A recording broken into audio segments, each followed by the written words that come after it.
Hello बच्चों, स्वागत है आप सभी का आपके अपने यूट्यूब चैनल कंबोध सर पर।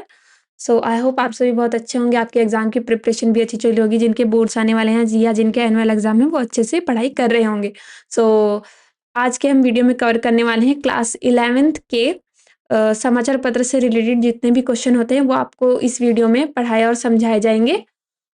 और अगर आपको इस वीडियो की पीडीएफ चाहिए, मतलब इस वीडियो में जो भी आपको क्वेश्चन पढ़ाए जा रहे हैं उनकी पीडीएफ चाहिए, तो आप सिंपली कंबोज सर की वेबसाइट पे जा सकते हैं और ये आपको नंबर शो हो रहा होगा, आप इस नंबर पे मैसेज कर सकते हैं और व्हाट्सएप में आपको पीडीएफ परचेज़ कर सकते हैं आप, और आपको आपका पीडीएफ प्रोवाइड करा दिया जाएगा। तो बिना देरी किए हम स्टार्ट करते हैं हमारे क्वेश्चन।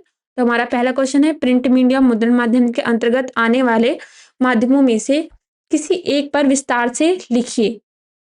तो प्रिंट ऐसा भी बोल सकता है कि प्रिंट मीडिया के अंतर्गत आने वाले माध्यमों में से किसी एक पर विस्तार से लिखे, या फिर सिर्फ मुद्रण माध्यम ही बोल देगा, क्योंकि प्रिंट मीडिया को ही मुद्रण माध्यम कहते हैं।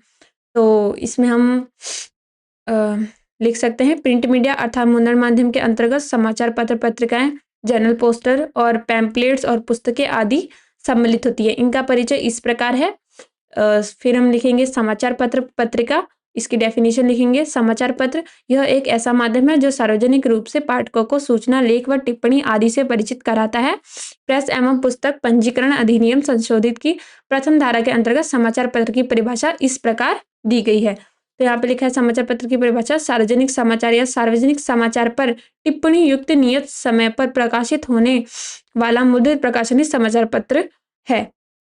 तो यहाँ पे हमने समाचार पत्र की डेफिनेशन लिख दी। अब फिर हम लिखेंगे समाचार पत्र के प्रकार। जैसे समाचार पत्र के प्रकार दैनिक, साप्ताहिक, पाक्षिक, मासिक और त्रैमासिक।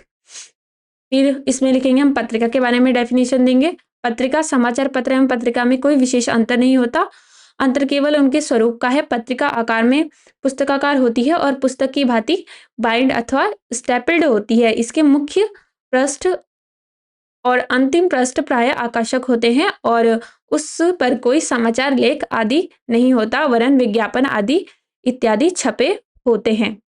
पत्र पत्रिका में कोई डिफरेंस नहीं होता है ज़्यादा, बस जो पत्रिका होती है उसमें हमारा क्या होता है, ज़्यादा हमें मतलब क्रिएटिविटी उसमें शो होती है। जैसे समाचार पत्र लेख आदि ज़्यादा नहीं होते, उसमें विज्ञापन ज़्यादा दिए होते हैं, जिसे हम एडवर्टाइजमेंट वगैरह कहते हैं। फिर हम इसमें लिखेंगे पोस्टर के बारे में। इसमें पोस्टर की डेफिनेशन लिखेंगे। पोस्टर छपा हुआ वह कागज होता है जिस पर कोई संदेश छपा होता है, यह दीवार पर लगाया जाता है। सिंपल जैसे पैम्पलेट्स वगैरह होती हैं, उन पे हम एडवर्टाइजमेंट वगैरह देते हैं। जैसे अपनी दुकान वगैरह का एडवर्टाइजमेंट दे दिया, किसी ने नई शॉप ओपन हुई है, या इस तरह से उसको हम सिंपली पोस्टर कहते हैं संचार माध्यम में। फिर हमारा सेकंड क्वेश्चन है, समाचार पत्र को मानवता का दैनिक इतिहास क्यों कहा जाता है? तो थोरो ने लिखा है, थोरो राइटर हैं, तो उनके द्वारा जो हमारी डेफिनेशन दी गई है समाचार पत्र की, हम इसमें वो लिखेंगे। तो थोरो ने लिखा है, यदि विचारों को छिपाने के लिए शब्दों का आविष्कार हुआ है तो समाचार पत्र बुरे आविष्कार पर आधारित एक महत्वपूर्ण उपलब्धि है। सर्वप्रथम 17वीं सदी में समाचार पत्र का प्रथम प्रकाशन जर्मनी में प्रारंभ हुआ था। तब से लेकर आज तक विश्व के लगभग हर देश में समाचार पत्रों का प्रकाशन हो रहा है। प्रत्येक व्यक्ति समाचार पत्र के माध्यम से अपनी अभिरुचि के अनुसार सामग्री प्राप्त करता है। तो इस तरीके से ये हमारी पूरी डेफिनेशन है। आप इस डेफिनेशन को पूरा अच्छे से याद कर लीजिएगा। फिर अब हम चलते हैं हमारे नेक्स्ट क्वेश्चन पे। नेक्स्ट क्वेश्चन है, एक अच्छे समाचार पत्र में कौन-कौन से गुण होते हैं? तो इसमें हम लिखेंगे, एक अच्छे समाचार पत्र में निम्नलिखित गुण होने चाहिए। नंबर 1, सत्यता होनी चाहिए, स्पष्टता होनी चाहिए, सुरुचि होनी चाहिए, संक्षिप्तता होनी चाहिए और शीर्षक होना चाहिए। तो हम ये 4 पॉइंट्स लिखेंगे और फिर उन 4 पॉइंट्स को हम डिफाइन करेंगे। जैसे सत्यता है, सत्यता के बारे में हम डिफाइन कर सकते हैं। फिर हमारा सेकंड आता है स्पष्टता। स्पष्टता को हमने इसमें डिफाइन कर दिया कि किस प्रकार से हमारे जो समाचार है उसमें जो भी हम न्यूज़ लिख रहे हैं वो किस प्रकार से स्पष्ट होनी चाहिए। थर्ड है हमारा सुरुचि। समाचार सुरुचिपूर्ण होना चाहिए। सुरुचि के 2 आयाम होते हैं, पाठकों के लिए उपयोगी होना तथा प्रस्तुतिकरण की मनोहरता। मतलब जो भी हमारी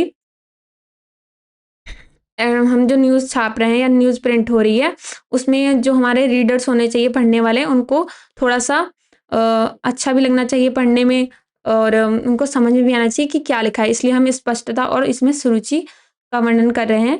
फिर फोर्थ है हमारा संक्षिप्तता। समाचार यथासंभव संक्षिप्त होना चाहिए। संक्षिप्तता की विरोधी बातें हैं, उसमें कुछ उसकी विरोधी बातें लिख दोगे।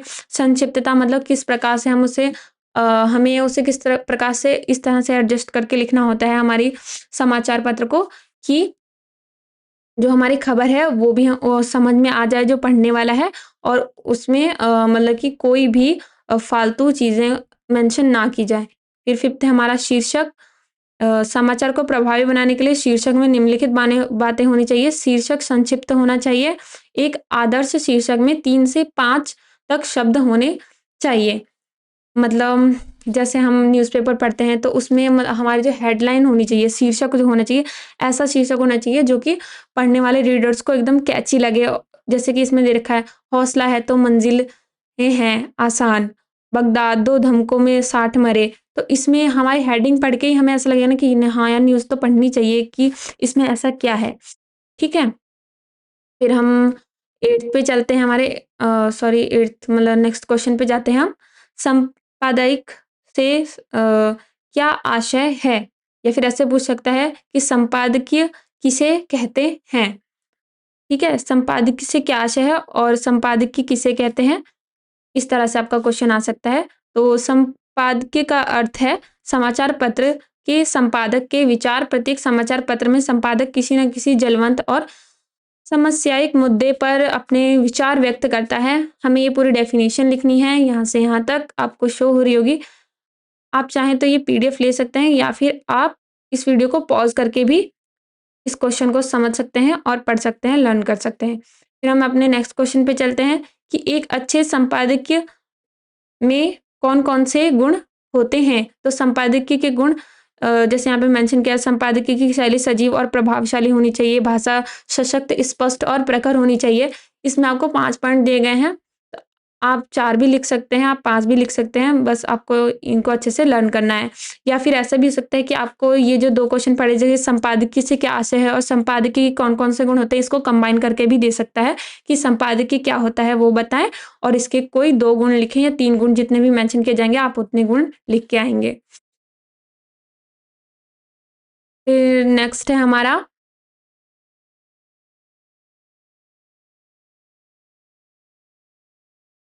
उत्तराखंड में आई प्राकृतिक आपदाओं पर संपादकीय लिखिए। ये जो अभी हम पढ़ रहे थे, संपादकीय किसे कहते हैं, उसमें आपको समझ में आ जाएगा कि किस प्रकार से लिखते हैं, और आपको कोई भी एक टॉपिक दे दिया जाएगा, आपको उसमें अच्छे से संक्षिप्त तरीके से लिखना है टॉपिक के बारे में। फिर हम अपने हमारे नेक्स्ट क्वेश्चन पे चलते हैं। नेक्स्ट है हमारा, इन्हीं 2 अंग्रेजी समाचार पत्रों के नाम लिखिए। तो अंग्रेजी के प्रमुख समाचार पत्र हैं times of India, Hindustan times, the Hindu, the Pioneer आदि। फिर नेक्स्ट है हमारा, ईमेल किसे कहते हैं? फिर हमें ईमेल की इसमें डेफिनेशन लिखनी है। ईमेल इलेक्ट्रॉनिक मेल का संक्षिप्त रूप है। यह कंप्यूटर द्वारा इंटरनेट के माध्यम से पत्र भेजने का एक तरीका है। आमतौर पर इंटरनेट पर कई मुफ्त ईमेल सेवाएं उपलब्ध हैं। फिर हम अपने नेक्स्ट क्वेश्चन पे चलते हैं, इंटरनेट क्या है?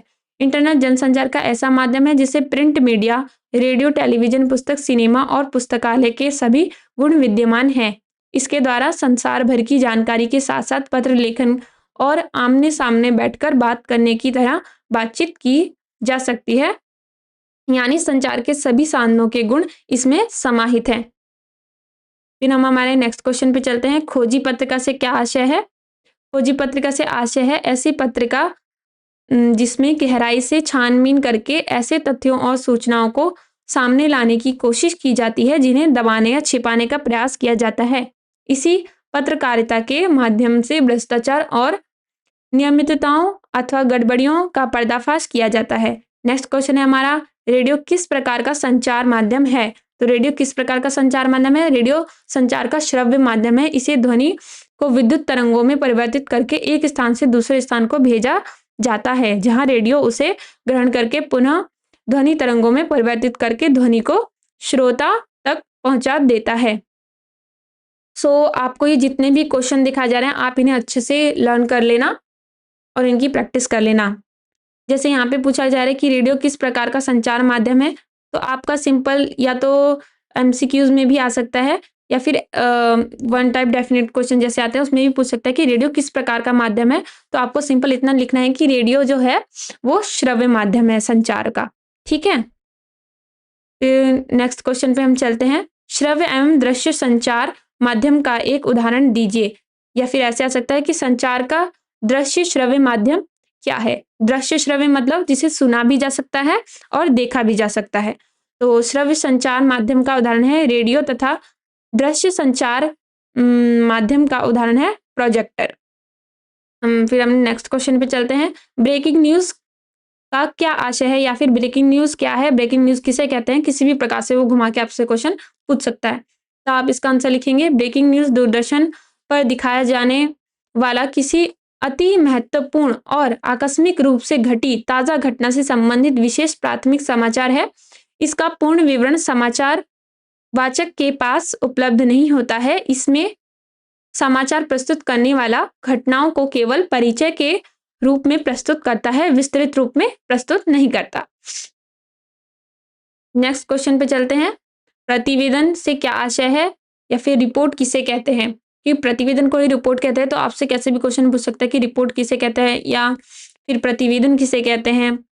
तो आपको सिंपल आंसर लिखना है संचार माध्यमों में आए चहुमुखी विकास के उदाहरण आज देश विदेश में कार्यक्रम आदि की तथ्यात्मक जानकारी पाने और भेजने के लिए प्रतिवेदन का सहारा लिया जाता है। प्रतिवेदन को अंग्रेजी में रिपोर्ट या रिपोर्टिंग कहते हैं। तो आपको ये अच्छे से पूरी डेफिनेशन लर्न कर लेनी है प्रतिवेदन की। नेक्स्ट हम चलते हैं, हमारे नेक्स्ट क्वेश्चन पे है आलेख से आप क्या समझते हैं। आलेख शब्द आ उपसर्ग तथा लेख शब्द के संयोग से बना है। इसकी उत्पत्ति स्पष्ट करती है कि लेख सर्वांगपूर्ण व सम्यक होना चाहिए। लेख शब्द गद्य की एक विधा को संकेतित करता है। इस प्रकार आलेख गद्य लेखन की वह विधा है जिसमें किसी एक विषय पर सर्वांगपूर्ण व सम्यक विचार होते हैं। नेक्स्ट क्वेश्चन है हमारा एक अच्छे आलेख में कौन कौन से गुण होना चाहिए अथवा आलेख की विशेषताएं बताइए। विशेषताएं पूछ सकते हैं कि आलेख की विशेषताएं बताओ, आलेख के गुण बताओ, या आलेख में कौन कौन से हमारी खूबियां होती हैं उनको मेंशन करना है। तो सिंपल इसमें आपको दे रखा है, जैसे इसमें हमने आपको 6 पॉइंट्स दिए हैं तो आपको इसे भी 5 पॉइंट्स याद कर सकते हैं। या फिर अगर आपको सारे ही ठीक लग रहे हैं, सारे ही लर्न हो जा रहे हैं, तो आप 6 के 6 भी लिख सकते हैं। या फिर जितने मेंशन करता है कि 4 गुण लिखिए या 4 विशेषताएं लिखिए, तो आपको उस प्रकार से हमारा आंसर लिख के आना है। तो यहाँ पे जैसे दे रखा है एक अच्छे आलेख में निम्नलिखित गुण होने चाहिए। नंबर 1, आलेख नवीनता एवं ताजगी से भरा होना चाहिए। नंबर 2, उसमें जिज्ञासा एवं प्रेरणा उत्पन्न करने की शक्ति हो। थर्ड है उसमें विचार स्पष्ट, बेबाक एवं धारा प्रवाह गतिशीलता से भरे हो। फोर्थ है आलेख की भाषा अत्यंत सरल सुगम तथा प्रभावशाली हो। फिफ्थ है उसमें दोहराव न हो। ठीक है, और सिक्स है उसमें विचारों की प्रस्तुति विश्लेषणात्मक एवं विवेचनात्मक शैली में हो। आलेख के विषय प्राय समसामयिक विषयों, ज्वलंत मुद्दों, प्रसिद्ध विषयों, महत्वपूर्ण व्यक्तियों, चरित्रों तथा अवसरों पर केंद्रित होते हैं। सो आपको आई होप आपको समझ में आया होगा। और ये सारे हमारे क्वेश्चन कंप्लीट होते हैं जो कि समाचार पत्र से रिलेटेड हैं, आपके एग्जाम में आते हैं। तो आप अच्छे से इनकी प्रैक्टिस कर लीजिएगा। और अगर आपको पीडीएफ चाहिए तो आप सिंपल वेबसाइट पे जाके कंबोज सर की ये जो आपको नंबर शो हो रहा होगा इस पे हाई का मैसेज भेज सकते हैं और अपनी पीडीएफ परचेज कर सकते हैं वहाँ से। बाकी आई होप अच्छे से पढ़ रहे होंगे आप सब लोग और अच्छे से तैयारी करते रहिए, प्रैक्टिस करते रहिए क्वेश्चंस की। आपसे मिलते हैं नेक्स्ट वीडियो में, तब तक के लिए बाय बाय और चैनल को सब्सक्राइब कर लेना।